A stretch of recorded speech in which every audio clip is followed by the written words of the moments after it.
ឆ្នេរ Long Beach នៅកោះរ៉ុងជាប់ចំណាត់ថ្នាក់ជាឆ្នេរដែលស្រស់ស្អាតជាងគេបំផុតលើពិភពលោកទី9ក្នុងចំណោមកោះល្បីៗទាំង50មកពីទូទាំងពិភពលោក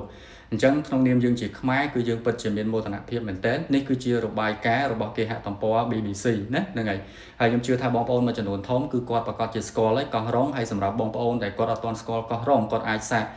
ធ្វើដំណើរទៅទស្សនាទៅលេងបានណាហ្នឹងហើយការធ្វើដំណើរបើសិនជាបងប្អូននៅតាមបណ្ដាខេត្តបងប្អូនអាចធ្វើដំណើរទៅកំពង់សោមក៏បានឬក៏ទៅខាងកពតក៏បានដែរហើយសម្រាប់យើងធ្វើដំណើរពីភ្នំពេញគឺយើងអាចជិះផ្លូវលបឿនលឿនចំណាយពេលត្រឹមតែ6-7ម៉ោងទេបងប្អូនណាយើងជិះទៅដល់កោះតែម្ដងអញ្ចឹងពេលដែលបងប្អូនធ្វើដំណើរតាមរយៈតាក់ស៊ីក្តីនិងឯឡានក្រុងក្តីពេលដែលបងប្អូនទៅដល់បេនបងប្អូនអាចធ្វើដំណើរទៅកាន់នឹងឯចំណតទូកណាដើម្បីយើងធ្វើដំណើរបន្តពីទីតាំងចំណតទូកហ្នឹងទៅកាន់កោះរ៉ុងដែលយើងធ្វើដំណើរប្រហែលជារយៈពេល30ទៅ45នាទីតាម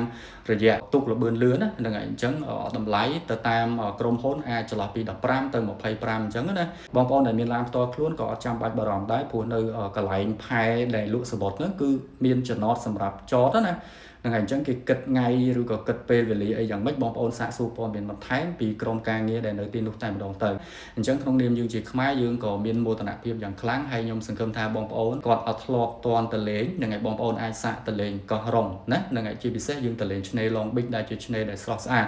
ហើយវីដេអូរបស់ខ្ញុំមានតែប៉ុណ្្នឹងអរគុណច្រើនជម្រាបលាជួបគ្នាវីដេអូក្រោយៗទៀត